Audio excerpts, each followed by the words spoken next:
Ragazzi, dopo tanto tempo sono riuscito a fare cantare mio padrino Bobuccio, la nostra canzone preferita, la canzone che ci ascoltavamo sempre 10 anni fa.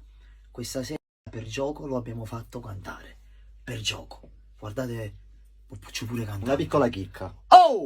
Lui non è ancora sul mondo, è come che mi con l'acqua che spiriamo insieme tutti in testa che